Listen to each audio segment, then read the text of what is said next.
ہم لوگ جو پاکستان ہندوستان میں پیدا ہوئے، اپنے والدین، آباء و اجداد، محلے کے مسجد کے امام، اپنے علاقوں کے بڑے لوگوں سے دین اسلام کی باتیں سنتے چلے آئے، وہاں پر کبھی سوال پیدا ہوتا تھا تو اتنی ہمت نہیں ہوتی تھی کہ اس سوال کو کسی کے سامنے رکھ سکے.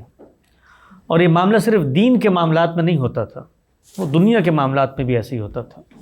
ہماری شادیاں بھی ہمارے بڑے کر دیتے تھے، ہمارے کیریئر کے بارے میں بھی سب انہی کی چوائسیز ہوتی تھیں، ہم نے زندگی کیسے گزارنی ہے، کیا کرنا ہے، یہ سب بھی وہی لوگ طے کر رہے ہوتے تھے.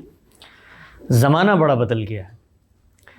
ہم نے دیکھا کہ دنیا کے اندر ایک بہت بڑی تبدیلی آئی، اور وہ تبدیلی یہ تھی کہ اب آپ محض اپنے منصب کی برتری یا اپنی کسی پوزیشن کی بنیاد پر لوگوں سے اپنی باتیں نہیں منوا سکتے.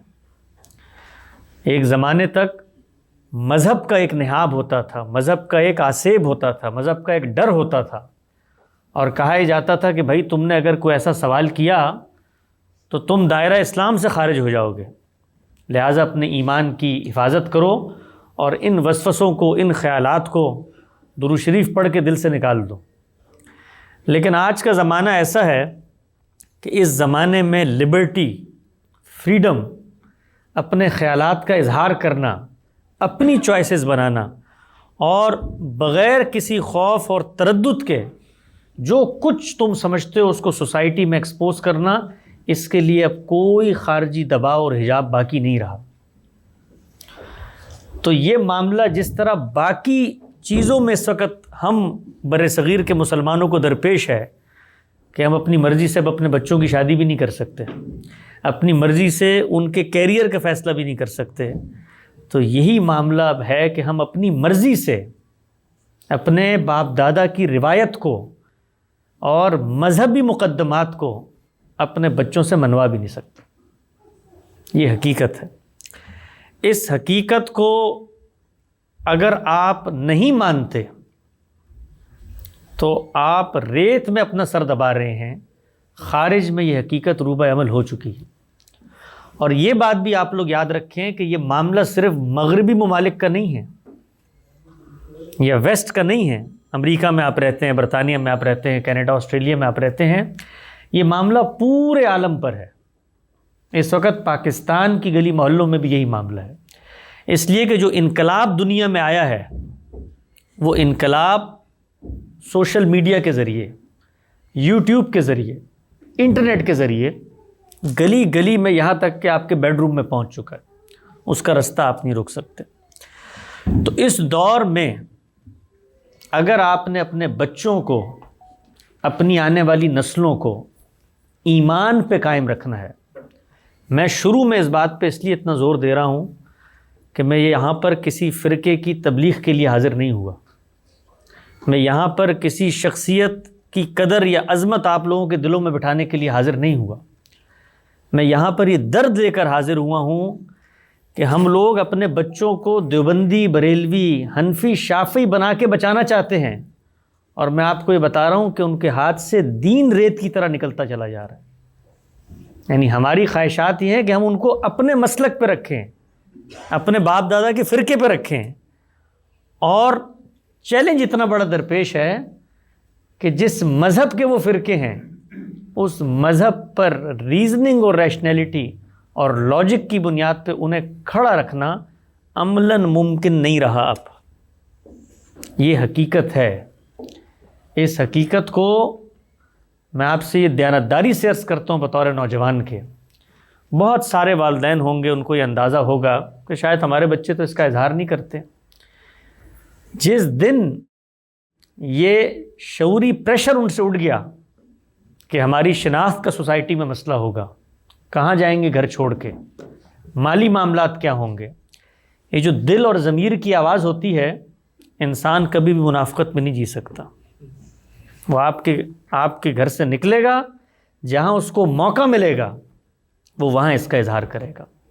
اور آپ یہ بھی دیکھیے کہ وہ اگر اپنے کسی اضطراب کا اظہار نہ بھی کرے تو جو کچھ مذہب آپ اس کو بتاتے ہیں وہ اس کو رسمی طور پہ تو قبول کرتا ہے. عید کے دن نیلے پیلے شلوار قمیض پہن کے نماز پڑھنے تو آپ کے ساتھ چلا جاتا ہے، سویاں بھی کھا لیتا ہے، لیکن عام حالات میں اس کو نماز پر آمادہ کرنا کہ یہ کوئی شعوری عمل ہے، عملاً ممکن نہیں ہوتا۔ عام حالات میں اس کو یہ بتانا کہ قرآن اللہ کی کتاب ہے، اس میں قیامت تک کی آخری حجت ہے، اس بات کی کوئی اہمیت نہیں ہوتی۔ عام حالات میں اس کو یہ بتانا کہ یہ اللہ کی حدود اور شرائط ہیں، اس میں یہ حلال ہے، یہ حرام ہے، سن لیتا ہے، شعور کا حصہ کبھی نہیں بناتا۔ وجہ کیا ہے؟ وجہ اس کی یہ ہے کہ جو بتانے والے ہیں وہ اس کو کسی استدلال اور آرگومنٹ کی بنیاد پہ نہیں بتا رہے، بلکہ وہ اس کو اپنے کلچر اور اپنی روایت کے طور پہ منوا رہے۔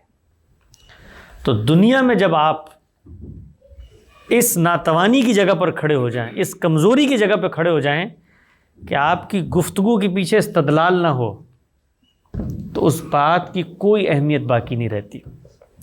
تو یہ جو مذہب ہے ہمارا اسلام، جس کو ہم کہتے ہیں، اس کو جب ہم مان لیتے ہیں تو چند بڑے سوالات ہیں جو اس وقت ہر مسلمان بچے کے دل میں شب و روز پیدا ہوتے ہیں۔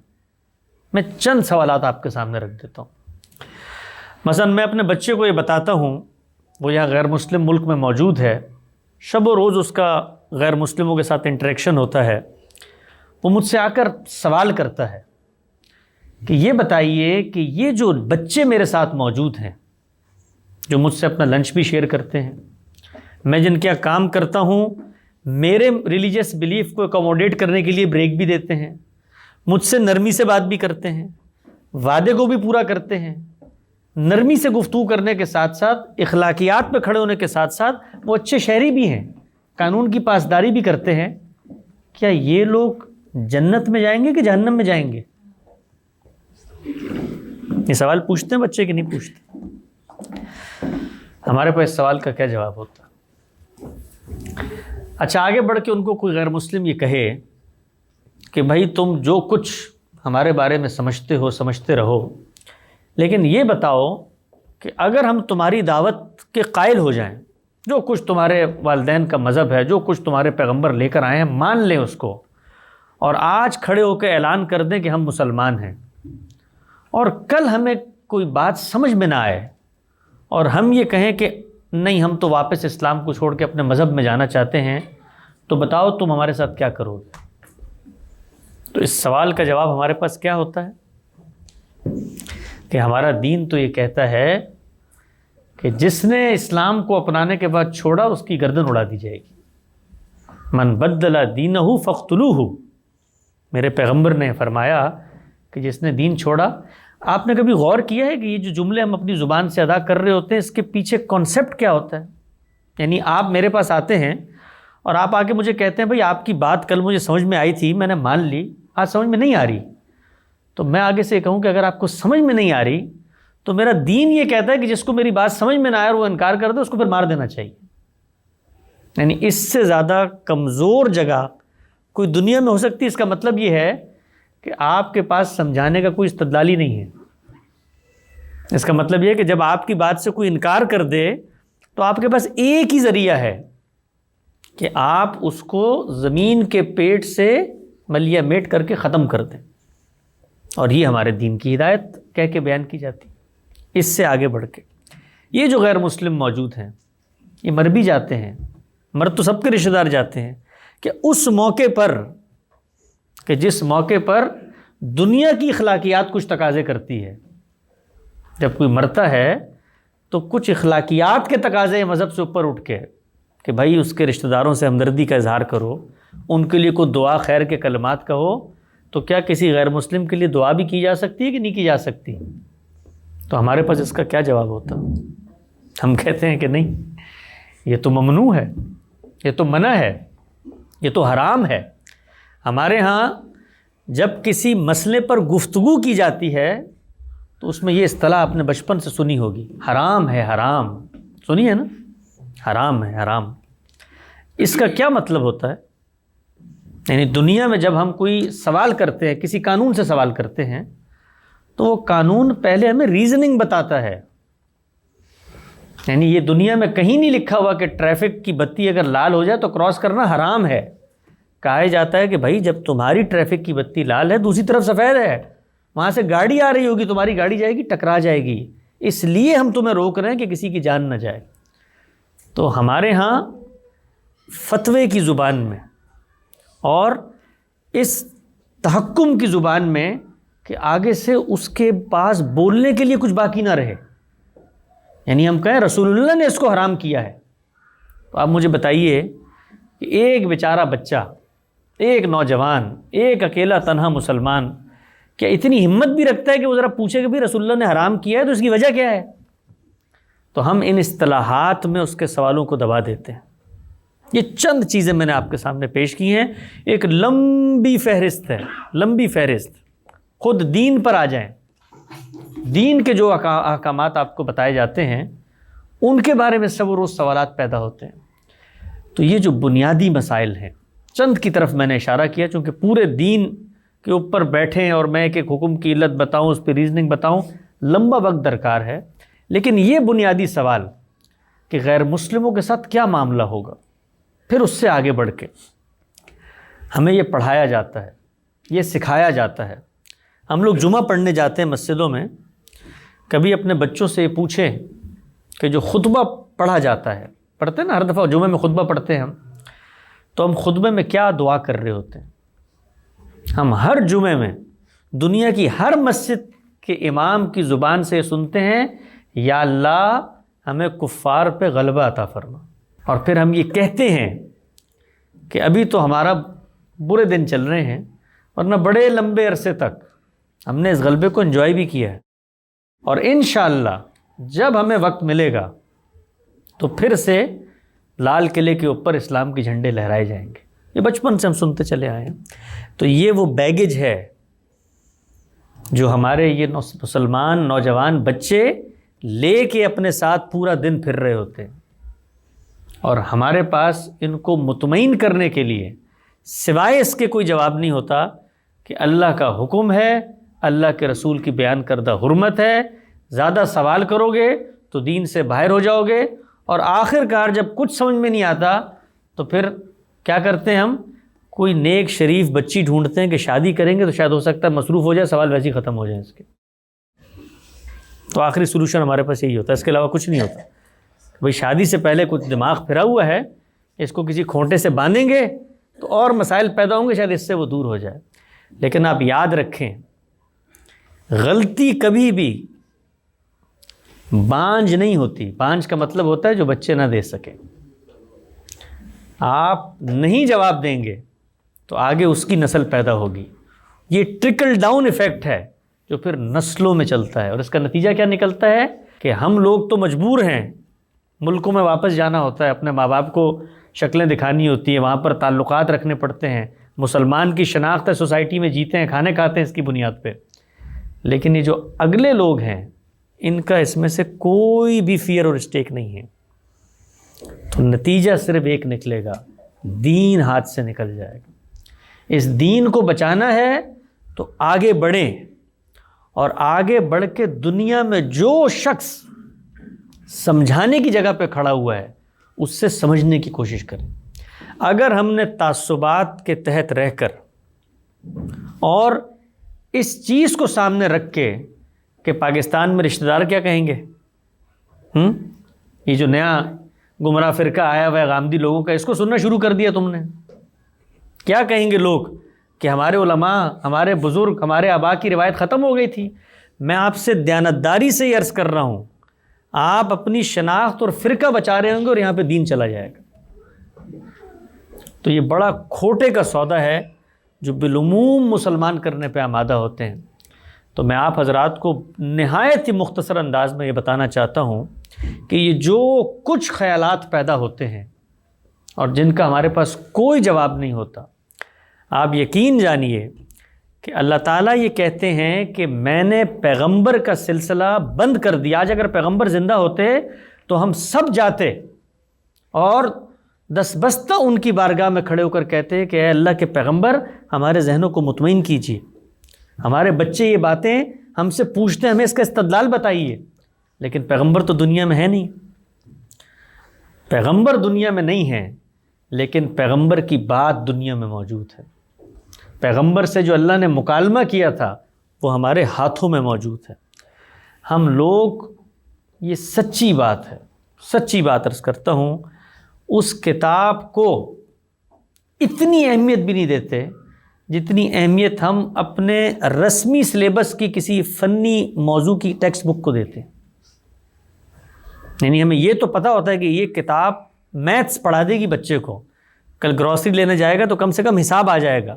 قرآن مجید کی اتنی اہمیت بھی ہمارے دلوں میں نہیں، اتنی اہمیت بھی نہیں۔ یہی وجہ ہے کہ ہم نے آج تک بطور والدین اپنے بچوں کے ان سوالوں کا جواب اس کتاب سے جا کے تلاش نہیں کیا۔ وہ کتاب اپنے بارے میں یہ دعویٰ کرتی ہے کہ دین سے متعلق ہر غلط فہمی کا علاج میرے پاس، ہر حق و باطل کے اندر فیصلہ کرنے کی صلاحیت میرے پاس ہے۔ تم کوئی نظریہ، کوئی استدلال، کسی فرقے کی بات لے آؤ میرے پاس، میں تمہیں 2 اور 2 4 کی طرح میزان پہ جیسے ترازو رکھتے ہیں اور باٹ رکھتے ہیں اور فیصلہ ہو جاتا ہے، اس طریقے سے فرق کر کے بتا دوں گی۔ تو آئیے ان مسائل کو اللہ کی کتاب میں لے کر جاتے ہیں اور اس کتاب سے پوچھتے ہیں کہ یہ سب کچھ کیا ہو رہا ہے، کیا کرنا ہے غیر مسلموں کے ساتھ؟ ہم نے ان کو مار دینا ہے، ان کے خلاف جنگ کرنی ہے یہاں تک کہ ہمارا غلبہ قائم ہو، ان کی مغفرت کی دعا میں شریک نہیں ہونا، ان کے بارے میں نظریہ رکھنا ہے کہ جہنم میں چلے جائیں گے، ہمیشہ کے لیے جلیں گے۔ یعنی بچوں سے کبھی پوچھیے اکیلے میں بیٹھ کے کہ ہم ان کو یہ کہتے ہیں کہ تم چونکہ مسلمان پیدا ہوئے ہو اس لیے تم جنت میں جاؤ گے، اور میرا خدا بڑا رحمان رحیم ہے، انصاف پر مبنی فیصلے کرتا ہے، یہ باقی دنیا چونکہ غیر مسلم پیدا ہوئی اس لیے جہنم میں جائے گی۔ یعنی ہم لوگ کنٹرڈکشنز میں جیتے ہیں۔ صرف اسی نقطہ نظر کو کبھی انصاف کی بنیاد پر سوچیں آپ کہ محض کسی مذہب میں پیدا ہونے کی بنیاد پر اگر فیصلہ ہونا ہے تو بھائی امتحان کیسا ہے، کس چیز کا امتحان ہے، کیا نتیجہ اللہ مرتب کر کے دکھا رہا ہے؟ میں اس خدائے رحمان و رحیم کی دعوت دنیا میں لے کے جاتا ہوں۔ تو قرآن کی بارگاہ میں آئیے، اور میں آپ سے عرض کروں گا کہ ان لوگوں کا امت پہ بڑا احسان ہے، یہ مسلمان قوم کی اتنی بڑی بدقسمتی ہے کہ ہم اپنے محسنین کے خلاف کھڑے ہو جاتے ہیں۔ یعنی جو لوگ ہم پہ احسان کر رہے ہوتے ہیں اپنے ٹیلنٹ کی قدر نہیں کرتے، اپنے ہیروز کی قدر نہیں کرتے، اور محض اپنے تعصبات کی بنیاد پر ان کی کنٹریبیوشنز کو ٹھکرا دیتے ہیں۔ تو اب میں آپ سے عرض کرتا ہوں کہ جن لوگوں نے اللہ کی اس کتاب کو محور اور مرکز بنایا اپنی توجہ کا، اور غور کیا اور پڑھا، تو پھر کیا کہانی ان کے سامنے کھلی۔ اس کہانی کو اگر آپ سمجھ لیں گے تو اس میں سے ایک ایک سوال کا جواب یوں فنگر ٹپس پہ آ جائے گا، اور پھر آپ ریزننگ کی بنیاد پہ، استدلال کی بنیاد پہ ہر قدم پہ اپنے بچوں سے بات کر سکتے ہیں، اپنے آپ سے بات کر سکتے ہیں۔ اللہ کی کتاب ہمیں یہ پیغام دیتی ہے کہ ہم نے جب انسان کو بنایا، سٹیپ بائی سٹیپ بات کو سمجھیے گا، دماغ کو ذرا متوجہ کر کے، حاضر رکھ کے، کہ ہم نے جب انسان کو پیدا کیا، بنایا، تو 2 چیزیں اسے ہم نے عطا کی، ایک نیکی بدی کا شعور، اچھائی برائی کی معرفت، اور دوسرا ہم نے اس کے اندر اخلاقی حس کو ڈالا ہے۔ یعنی یہ جو معرفت میرے اندر ہے، کوئی بھی مذہب کا آدمی ہو، آپ اس سے پوچھیں جھوٹ بولنا جائز ہے، کہے گا نہیں۔ حسد، کینہ، بغض، چوری جائز ہے؟ پوری دنیا کا عالمی ضمیر اس پر متفق ہے کہ یہ چیزیں ہماری فطرت کے خلاف ہیں، ہر آدمی اس سے با کرتا ہے، اور اچھائیوں کی طرف ہماری فطرت جاتی ہے۔ اللہ تعالیٰ یہ کہتے ہیں کہ جب میں نے تمہیں بنایا، تمہاری فطرت میں یہ چیز میں نے الہام کر دی، وَنَفْسٌ وَمَا سَوَّاهَا فَأَلْهَمَهَا فُجُورَهَا وَتَقْوَاهَا، تمہاری فطرت میں نے نیکی بدی کا شعور ڈالا، اور پھر اس کے بعد کیا کیا؟ پہلا انسان جو دنیا میں آیا اس کو پیغمبر بنا دیا۔ کیوں پیغمبر بنا دیا؟ اس لیے کہ جو کچھ تمہاری فطرت میں ہے، اگر وہ فطرت سے ہٹے، اگر اس میں کوئی انحراف پیدا ہو، چونکہ تمہیں ارادہ اور اختیار دیا ہے، روبوٹ بنا کے نہیں بھیجا، تم سرکشی بھی کرو گے، بغاوت بھی کرو گے، تو اس صورت میں وہ پیغمبر تمہارا ہاتھ پکڑے اور تمہیں سچائی کی بات بتائے۔ اور یہ بھی پیغمبروں نے بتا دیا کہ یہ دنیا عارضی امتحان کی جگہ ہے، ہم سب نے یہاں سے جانا ہے۔ یہ میرا روزمرہ کا مشاہدہ ہے، ہم سب دیکھ رہے ہیں گلی بازار میں موت رقصہ ہے۔ تو جب تم نے مرنا ہے تو مرنے کے بعد اگر دنیا میں تمہیں ارادہ اختیار دیا ہے تو کوئی نتیجہ مرتب ہونا چاہیے ہے۔ یہ دنیا رام کی لیلا نہیں ہے، یہ رائی کا گلہ نہیں ہے، یہ کھلنڈرے کا کھیل نہیں ہے۔ اس کے اندر ارادہ اختیار دے کے باشعور انسان کھڑا ہوا ہے، وہ حکم لگاتا ہے، وہ فیصلے کرتا ہے، وہ لوگوں کے اوپر زیادتی کرتا ہے، تعدی کرتا ہے، ٹارگٹ کلنگ کرتا ہے، غیبت، بغض، چوری، حسد، کینہ، یہ سب کچھ کرتا ہے اور لوگوں کی یک تلفی کرتا ہے۔ کیا کوئی ہے اس کائنات کا پروردگار جو اس زیادتی کا نتیجہ مرتب کرے؟ وہ اس دنیا میں کھڑے ہو کر اپنے جگر کو کاٹ کے لوگوں کی مدد کرتا ہے، سڑکیں بناتا ہے، پانی پلاتا ہے، نیکی خیر کے کام کرتا ہے۔ کیا کوئی ہے خالق جو اس کو اس کے اعمال کی جزا دے؟ تو جزا اور سزا یہ پیغمبروں کی دعوت کی بنیاد ہے۔ میں اس لیے مسلمان ہوں کیونکہ میں مانتا ہوں کہ میرا ایک خالق موجود ہے، میں بنایا گیا ہوں، اور وہ خالق اگر خالق ہے تو پھر اسے ایک انصاف کا دن قائم کرنا ہے، اور وہ انصاف کا دن جب قائم ہوگا تو اس دن جزا اور سزا ہوگی۔ آپ اگر غور کریں، اس دنیا میں ہم لوگ جب کوئی نظام بناتے ہیں تو وہاں پر بھی یہی چیز ہوتی ہے، جزا اور سزا، ریوارڈ اور پنشمنٹ۔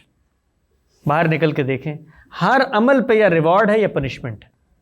قانون کی خلاف ورزی کریں گے تو سزا ملے گی، اور اچھا کام کریں گے تو ریوارڈ ملے گا۔ یہ ہم دنیا کے لیے جب قانون بناتے ہیں تو جزا اور سزا دین کی بنیاد ہے۔ اللہ تعالیٰ نے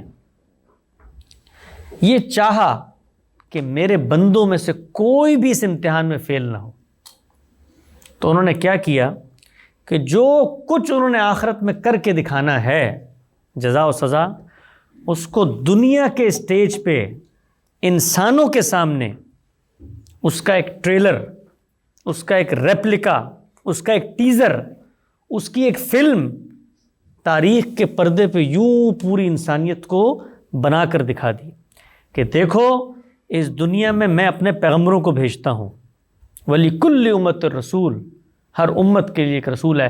فَإِذَا جَاءَ رَسُولُهُمْ، جب ان کا رسول آ جاتا ہے، قُضِيَ بَيْنَهُمْ بِالْقِسْطِ، تو ہم دنیا میں وہی فیصلہ کر دیتے ہیں جو ہم نے آخرت میں کرنا تھا۔ وَهُمْ لَا يُظْلَمُونَ، اور ان پہ ظلم نہیں کیا جاتا۔ یہ کیوں ہوتا ہے؟ یہ اس لیے ہوتا ہے لِأَلَّا يَكُونَ لِلنَّاسِ عَلَى اللَّهِ حُجَّةٌ بَعْدَ الرُّسُلِ، اس لیے کہ وہ رسول زمین پر کھڑے ہو کر اللہ کی حجت لوگوں پر قائم کر دیتے ہیں، اور ان کے پاس کوئی عذر دینے کے لیے باقی نہیں رہتا۔ اور پھر اس کے بعد اللہ تعالیٰ کیا کہتے ہیں کہ وہی جزا اور سزا وہاں پر ہوتی ہے، وہی ہم یہاں کر کے دکھاتے ہیں۔ کتب اللہ لأغلبن انا ورسلی، ہم دنیا میں رسولوں کو غلبہ دے دیتے ہیں اور دنیا کو یہ پیغام دیتے ہیں کہ دیکھ لو، اللہ کے اس امتحان میں اگر سرکشی کرو گے، خلاف ورزی کرو گے، تو یہ نتیجہ مرتب ہوگا جو اس وقت تمہارے سامنے دنیا میں ہو گیا۔ اور جب یہ نتیجہ مرتب ہوتا ہے تو اللہ تعالیٰ اس پیغمبر کو کہتے ہیں کہ یہ تمہارے ساتھ پہلی دفعہ نہیں کیا میں نے، یہ پیچھے بھی میں یہی کرتا چلا آیا ہوں۔ میں نے نوح کی قوم کے ساتھ یہ کیا، میں نے صالح کی قوم کے ساتھ یہ کیا، میں نے ہود کی قوم کے ساتھ یہ کیا، میں نے شعیب کی قوم کے ساتھ یہ کیا، میں نے ابراہیم، موسیٰ، عیسیٰ، یوشع، ان سب کی قوموں کے ساتھ یہ کیا، اور دنیا میں نتیجہ مرتب کر کے دکھایا۔ جب اللہ دنیا میں نتیجہ مرتب کرتے ہیں تو اس موقع پر جو رسول اللہ صلی اللہ علیہ وسلم کی امیڈیٹ آڈینس تھی، جو ابراہیم علیہ السلام کی امیڈیٹ آڈینس تھی، جو موسیٰ، عیسیٰ، ہارون، یحییٰ اور ان سے پہلے نوح، عاد، سمود، صالح، شعیب، ایوب کی امیڈیٹ آڈینس تھی، ان کی تاریخ میں تمہیں سناتا ہوں کہ دیکھو ان کے ساتھ یہ معاملات ہوئے تھے، تم انسان اپنے ان معاملات میں باز آ جاؤ، اللہ کے رستے پہ چلو، ورنہ یاد رکھو روز قیامت بھی یہ سب کچھ ہوگا۔ تو ان واقعات کی ایک ڈاکومنٹری، ان واقعات کا ایک ڈائلاگ کا مجموعہ یہ ہے جو قرآن مجید میں رکھ دیا گیا ہے۔ آپ اکثر یہ دیکھتے ہوں گے کہ جب ہم قرآن مجید پڑھتے ہیں کبھی بھی ریلیونٹ نہیں لگ رہا ہوتا ہمیں، 3 صفحے پڑھنے کے بعد یاد کرو بنی اسرائیل ہم نے تمہارے ساتھ کیا کیا۔ بھائی میں تو یہاں پر گولڈ کوسٹ میں بیٹھا ہوں، میری زندگی کے مسائل تو بڑے مشکل ہیں، بنی اسرائیل کے 2000 سال پرانے قصے مجھے سنائے جا رہے ہیں۔ کیوں سنائے جا رہے ہیں؟ اس لیے سنائے جا رہے ہیں کہ یہاں گولڈ کوسٹ میں رہنے کے بعد کل تم نے بھی مرنا ہے اور جزا و سزا ہونی ہے۔ تو دیکھ لو یہ جزا و سزا کتنی حقیقی ہے کہ ابتدا سے لے کر انتہا تک اللہ نے دنیا میں نتیجہ مرتب کر کے دکھایا۔ تو جب نتیجہ مرتب کیا تو اس موقع پر یہ ضروری تھا کہ جو لوگ موجود ہیں ان کو دنیا کے لیے ایک نشان عبرت بنا دیا جائے۔ یہ جو کچھ رسول اللہ صلی اللہ علیہ وسلم کے دور میں ہوا، جس کی کہانی آپ قرآن میں پڑھتے ہیں کہ اللہ کے پیغمبر کو اللہ تعالیٰ کہہ رہے ہیں فَاقْتُلُوا الْمُشْرِكِينَ حَيْثُ وَجَدتُّمُوهُمْ، ان کافروں کو مار دو جہاں ملے چاہو پاؤ، حَيْثُ وَجَدتُّمُوهُ خُذُوهُ وَاحْصُرُوهُ وَخُذُوا لَهُمْ كُلَّ مَرْصَدٍ، گھاٹ میں چھپے ہو تو نکال کے چوہے کے بلوں سے ان کو مار دو۔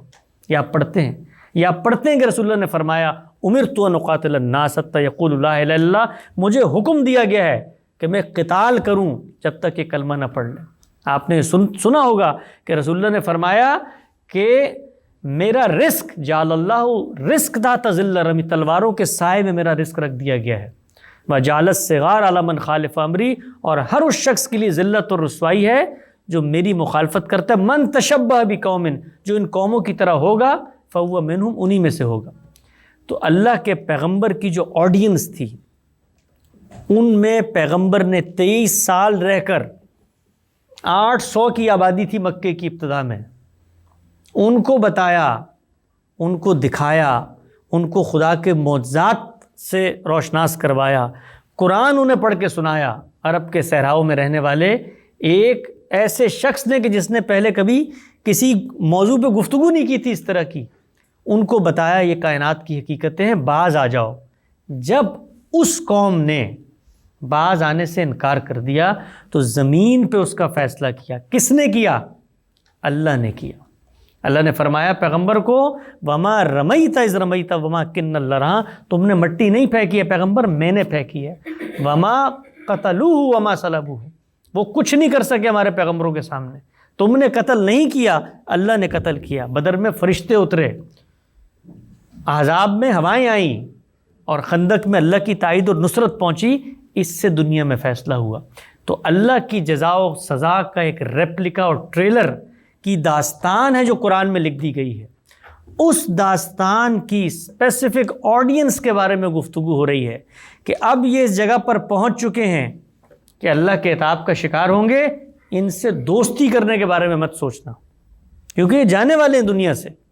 ان لوگوں کے بارے میں کہا گیا، یہ آج کے یہودی، آج کے مسیحی، یہ زیر بحث نہیں ہے وہاں پہ۔ ان لوگوں کے بارے میں کہا گیا ہے کہ اب ان کا فیصلہ اللہ نے کر دیا ہے، ان کی مغفرت کی دعاؤں سے بھی کچھ نہیں ہوگا۔ ان لوگوں کے بارے میں کہا گیا۔ ان لوگوں کے بارے میں کہا گیا ہے کہ حکومت اب صرف تمہیں ملے گی، کیونکہ یہ اللہ کی حکومت ہے، اللہ کی تائید ہے، ان کا اس حکومت پہ اب کوئی حق نہیں ہے۔ ان لوگوں کے بارے میں کہا گیا ہے۔ اور ان لوگوں کے بارے میں کہا گیا ہے کہ اگر یہ ایمان نہ لائے تو زمین کے پیٹ سے اکھاڑ دیے جائیں گے، اور ایمان لانے کے بعد اگر یہ مرتد ہو جاتے ہیں تو تب بھی ان کے ساتھ یہی معاملہ ہوگا، اس لیے کہ رسول کی موجودگی میں انکار کر رہے ہیں۔ تو اللہ کے پیغمبر کو جب اللہ بھیجتے ہیں تو دنیا میں کچھ نتیجے مرتب ہوتے ہیں، وہ نتیجے اس وقت کے لیے ہوتے ہیں، وہ ہماری سماجی اخلاقیات کے تحت نہیں ہوتے، وہ اللہ کی اخلاقیات کے تحت ہوتا ہے۔ اللہ تو روز بندے مارتے ہیں، روزانہ 1.5 لاکھ آدمی دنیا میں مرتے ہیں، اللہ ہی مارتا ہے انہیں نا۔ تو اللہ تعالیٰ کہتے ہیں کہ میں کرتا ہوں یہ کام، انسان نہیں کرتے۔ تو یہ جو کچھ قرآن مجید نے داستان سنائی ہے، یہ جزا و سزا کی دنیا میں ایک عملی تصویر کی کہانی ہے۔ اس کہانی کے اندر سے اگر آپ ان اسپیسیفک احکامات کو نکال کے جنرلائز کر دیں گے تو پھر دین کی ساری بساط الٹ جائے گی۔ اس کا پتہ ہے نتیجے کے تحت کیا نتیجہ نکلے گا؟ وہ یہ کہ جو کام اللہ تعالیٰ نے رسولوں کے ساتھ ختم کر دیا تھا، ہم نے اس کو پھر سے کرنا شروع کر دیا۔ اللہ تعالیٰ نے فرمایا کہ یہ جو عذاب ہم دیتے ہیں اس قوموں کو، یہ عذاب اس وقت تک نہیں دیتے حتیٰ نبعث رسولا، جب تک ہم رسولوں کو نہ بھیج دیں۔ تو رسولوں کے ساتھ یہ خاص چیز تھی، پیغمبروں کے ساتھ یہ خاص چیز تھی، اور یہ صرف ہمارے پیغمبر کے ساتھ خاص نہیں تھی، مسیح علیہ السلام کے ساتھ بھی یہ خاص چیز تھی۔ جنہوں نے ان کا انکار کیا، اللہ نے پھر ان کو پہلی جنریشن کی موجودگی میں سزا دی۔ موسیٰ علیہ السلام کے ساتھ بھی یہی تھی کہ جب وہ گئے طور پہ اور پیچھے لوگوں نے انکار کیا تو ان کو حکم دیا فَاقْتُلُوا أَنفُسَكُمْ کہ ان لوگوں کو اب ختم کریں گے۔ ابراہیم کی قوم کے ساتھ بھی تھی۔ تو اللہ کا عذاب کبھی آسمانوں سے اترتا ہے، ابروبات کے لشکر، صاب و حاسب کے طوفان آتے ہیں، اور کبھی انسانوں کے ہاتھوں سے عذاب دیا جاتا ہے۔ تو یہ جو کچھ غلط فہمیاں ہمارے دلوں میں پیدا ہوتی ہیں، ان کا ہم سے آج کوئی تعلق نہیں ہے۔ ہم اس کو ایک ہسٹوریکل ایویڈنس کے طور پہ پڑھتے ہیں، اور یہ ہسٹوریکل ایویڈنس کے طور پہ پڑھنے کے بعد قرآن ہمیں یہ کہتا ہے کہ جنت میں جانے کا ایک کرائیٹیریا ہے۔ جنت میں اپنی کسی قومی شناخت یا محض کسی مذہب اور خاندان میں پیدا ہونے کی بنیاد پہ نہیں جاؤ گے، کرائیٹیریا کی بنیاد پہ جاؤ گے۔ وہ کرائیٹیریا کیا ہے؟ وہ کرائیٹیریا قرآن مجید نے بیان کیا ہے، نام لے کے بیان کیا ہے مسلمانوں کا۔ ان الذین آمنوا، یہ جو ایمان لائے ہوئے مسلمان ہیں، والذین ہادو، اور یہ جو یہودی ہیں، والنصارى والصائبین، یہ جتنے مذاہب موجود ہیں، ان میں سے من آمن باللہ والیوم الآخر وعمل صالحا فلا خوف علیہم ولا هم یحزنون، نیک اعمال کرتے ہیں، آخرت پر یقین کرتے ہیں، اور پھر اس کے بعد کسی جرم کا ارتکاب نہیں کرتے۔ مثلا میں اگر مسلمان ہوتے ہوئے کسی کا قتل کر دوں تو میں جنت میں نہیں جا سکتا، اگرچہ میں اللہ کو مانتا ہوں، آخرت پر یقین کرتا ہوں، اچھے اعمال کرتا ہوں، اللہ کے حکم کی خلاف ورزی کر کے کسی کی جان لے لوں تو مجھ پر جنت کے دروازے بند ہو جائیں گے۔ اسی طرح سے کوئی شخص جانتے بوجھتے پیغمبروں کا انکار کرتا ہے تو اس کے لیے بھی بند ہو جائیں گے۔ تو یہ جو سارے غیر مسلم ہمارے ارد گرد موجود ہیں، ان میں سے کتنوں کو ہم نے دعوت دی ہے، کتنوں کے دلوں کے اندر ہم نے اتر کے یہ فیصلہ لیا ہے کہ پیغمبر کی بات تم تک پہنچ چکی ہے۔ ہم نے تو جو مذہب کا ان کو تعارف کرایا ہے وہ یہ ہے کہ ہمیں موقع ملے تو ہم تم لوگوں کی گردنیں اڑا دیں گے۔ تو ہم نے تو اپنا دین ان تک پہنچایا ہی نہیں ہے۔ تو اس کا فیصلہ ہم نہیں کر سکتے، اس کا فیصلہ قیامت کے دن ہوگا کہ مسلمانوں میں سے کتنے لوگ جنت میں جائیں گے اور غیر مسلموں میں سے کتنے لوگ جنت میں جائیں گے۔ کون اپنا عذر اللہ کو پیش کرے گا کہ جی میں تو رسول اللہ سے واقف ہی نہیں تھا، مجھ تک تو دعوت ہی نہیں پہنچی۔ تو کرائیٹیریا کی بنیاد پہ مغفرت اور نجات ہے۔ ہمارا دین انصاف پر کھڑا ہے، ریزن پہ کھڑا ہے، لاجک پہ کھڑا ہے۔ اس سے ہٹ کے جو بات کہی جاتی ہے وہ دین کے نام پر انسانوں کی فکر ہے، وہ اللہ کا کلام نہیں ہے۔ وما علینا الا البلاغ۔